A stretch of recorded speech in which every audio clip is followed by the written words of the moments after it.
さんこんにちは、ミーパーキングです。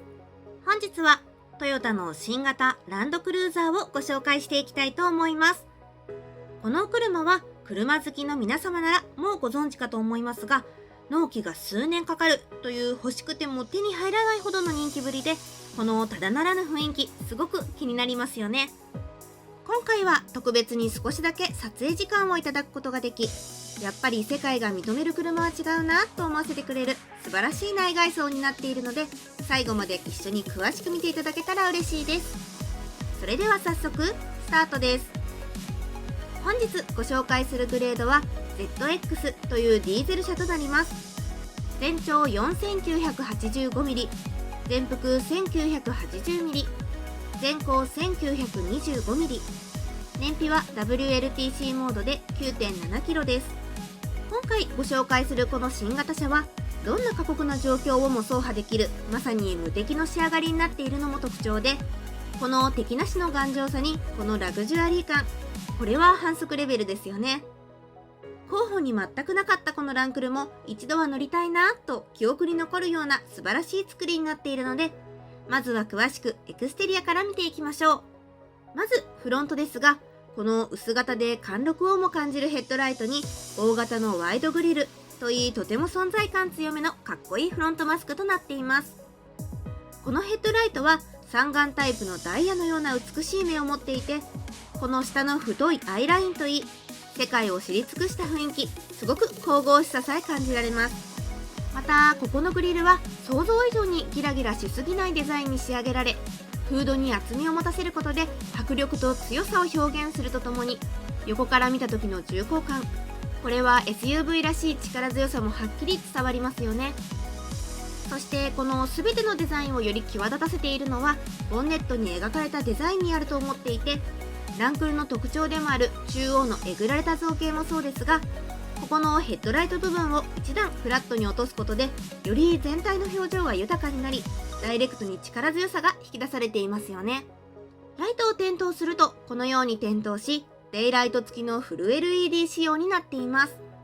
もちろんハイビームを押したままでも先行車や対向車を避けて照らしてくれるアダプティブハイビームシステムが搭載されていて、このただならぬ存在感、夜は少し怖いと感じるほど迫力がありそうです。それでは次にサイドを見ていきましょう。サイドはこのような感じで全体的に角張った造形を取り入れた、とてもアウトドア車らしいかっこいいサイドフォルムとなっています。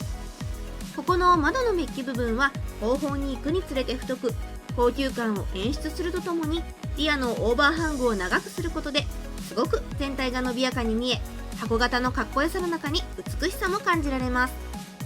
またここのサイドステップは ZX 専用のエアロタイプになっていて、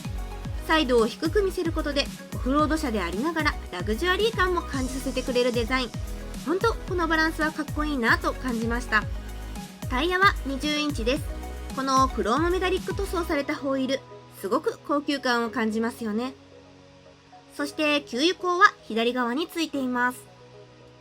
それでは次にリアを見ていきましょう。リアはこのような感じで安定感のある台形フォルムに大型のリアコンビネーションといい、とてもシンプルでありながら力強い、そんなリアスタイルとなっています。車格が大きい分かっこよく見えるのはもちろんあると思うんですが、この点灯しなくてもわかる先進的なライトの造形に少しレトロな味を織り交ぜた箱型のデザイン、これはもうランクルという王者だからこそ出せる堂々とした世界観ですよね。ライトを点灯するとこのように点灯し、この美しさをも感じる迫力あるデザイン、すごくかっこいいですよね。ウインカーはフロント同様流れるタイプのものが採用され、長さもしっかりあるので視認性もとても良さそうです。それでは次に気になる内装を見ていきましょう。内装はこのような感じで、さすが SUV 王者という貫禄にふさわしい、とても高級感漂う上質なデザインとなっています。どんな過酷な環境下でも走れるランクルならではのデザインに、誰が見てもうっとりするようなラグジュアリー要素を掛け合わせた素晴らしい内装に仕上がっているので、詳しくその全貌を見ていきましょう。まずフロント中央には 12.3 インチの大型ディスプレイが搭載されています。このナビは2画面表示で地図を広げたままなどでもいろいろな情報を操作することができます。その下には少し角度のついたエアコンの吹き出し口とハザードボタンが設置され、よーく見るとこのパネル自体は宙に浮いているかのような立体的なおしゃれなデザインとなっています。さらにその下にはエアコンの操作スイッチなどが配置され、結構昔からダイヤル派としてこっそり推奨してきたんですが、このつまみで操作するデザインや操作感もすごく新しくて、これも結構ありだなと感じました。またここにはシートヒーターとシートベンチレーションというシートを涼しくしてくれる機能や、ステアリングヒーターのボタンも装備され、この逆に凹凸を作ってデザインするというのはすごくユニークでありながら、見やすくて押しやすく、褒めてばっかりになっちゃいますが、すごく新しい感覚に触れたセンスを感じました。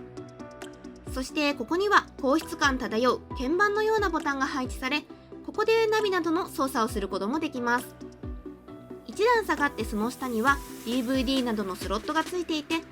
ここには JBL のロゴがついていますが、この 12.3 インチのナビにはセットで JBL プレミアムサウンドシステムが搭載され、14個のスピーカーで迫力のある音を楽しめるようにもなっています。ここには USB に SD カード、アクセサリーソケットなど必要十分なものが備わっていて、あえて蓋付きにすることで見栄えがすっきりするのはすごくポイントが高いですよね。そしてここにはシフトレバーが備わり、バックギアに入れるとこのような音が鳴り、周囲を確認することができます。ハンドルの左側のビューというスイッチを押すことで、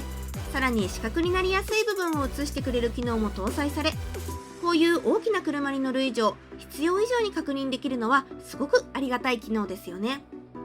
シフトの隣にはドライブセレクターのボタンや操作ダイヤルが配置され、エコ、コンフォート、ノーマル、スポーツ S、スポーツ S プラス、カスタムととても細やかな設定ができるようになっています。ここにもいろいろと本格的な設定ができそうなボタンがあるんですが、今回は限られた時間しかなかったのですみませんが割愛させていただきたいと思います。ここにはもちろん電動パーキングブレーキとオートホールドのボタンが備わり、シフトの反対側には置くだけ充電ができそうな雰囲気を出している小物置きがついています。そしてその後方にはドリンクホルダーが備わり、新型ハリアーにもついていましたが、高さを変えることのできる付属品が運転席側のみついていて、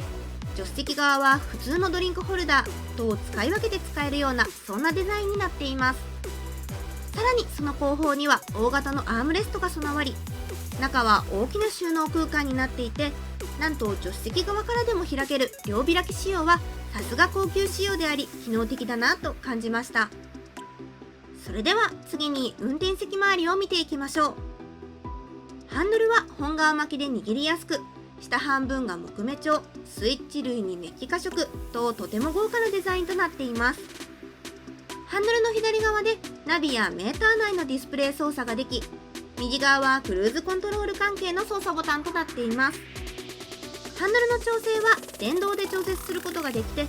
前後、上下に大きく調整することができます。エンジンスタートスイッチは運転席の左側についていて、なんと指紋認証システム搭載のスタートスイッチとなっています。メーターは二眼タイプで、針の色は全てレッドととてもオフロード感強めのかっこいいデザインになっています。ヘッドアップディスプレイも標準装備になっていて、私は結構使う派なんですが、特に夜などの運転では視線移動をしなくて済むのですごくおすすめです。それでは次にシートを見ていきましょう。シートはこのような感じで高級感が漂う本革シートとなっています。シートに座った感じもとても良く、アイポイントも高いので想像以上に運転がしやすい印象です。シート調整は運転席助手席ともに電動で調整することができ、運転席のみ腰が当たる部分を微調整できるランバーサポートもついています。ドア内側にはシートメモリーがなんと3名分まで登録することができ、そんなにいると思うくらいの余裕がやっぱり高級車って感じがしますよね。そしてドアを閉めた音はこのようになっています。フロント上部にはムーンルーフが備わっていて、ここのスイッチで自動で開閉することができます。正直ここはこれだけ大きな車なのでもっと開放的にデザインしてほしかったなとも思いましたが、やっぱりここは最強のオフロード車ということもあって機能安全面が最優先なのは致し方ない部分ですよね。そしてここにはサングラスホルダーとおしゃれな LED のルームランプが備わり、ここはもうおなじみのヘルプネットのボタンがついています。さすがにこの車が煽り運転に合うというのはあまり考えにくいですが、突然の事故や急病時に専用オペレーターがすぐに対応してくれる機能は本当ついているだけでも心強いですよね。助手席前にはソフトパッド素材の覆われた鍵付きのグローブボックスが備わり、中は2段式の大きな収納空間となっています。そしてサンバイザーは運転席助手席ともに鏡と LED の照明が付き、このバイザーのふかふか加減はやっぱりいい車だなと感じさせてくれるほど上品な作りとなっています。それでは次に後席を見ていきましょう。後席はこのような感じで、まずドア内側ですが、もちろん前の席同様ソフトパッドに木目調、ピアノブラックのツイーターととてもスポーティー要素も感じるおしゃれなデザインになっています。シートに座った感じもとてもよく、足元空間、頭上空間も程よくあり、これはとても快適です。そして今回はオプションのリアエンターテインメントシステムというモニターが装着されたお車で、このようにまるで飛行機に乗っているかのような自分の世界に入れる空間づくり、ほんとこれは最上級のおもてなし装備ですよね。そしてここからが後席の最大の魅力ポイントになるんですが、なんと後席には前の席の操作パネルをそのまま移植したかのような贅沢な操作パネルが備わり、シートヒーターはもちろんのこと、シートベンチレーションまで装備され、エアコンも左右独立、 USB にアクセサリーソケット、イヤホンジャックと、もうどの王様を乗せるのと突っ込みたくなるような VIP な仕様となっています。後席側からもコンソールボックスを開けることができ、オプション設定にはなるんですが、クールボックスというこの収納空間を保冷する機能もつけることができ、冷えたシャンパンを片手に映画なんて見れたら、もう移動空間も最高に楽しい時間になっちゃいそうですよね。それでは最後にラゲッジを見ていきましょう。ラゲッジはハンズフリーでもボタンでも自動で開閉できる仕様となっています。中はこのような感じで、今回はこの車格で5人乗りということで、とても広々とした収納空間となっています。ここには 100V の電源も備わり、ルームランプは LED と、どこまでも使いやすさ重視なのはさすが SUV 王者という感じがしますよね。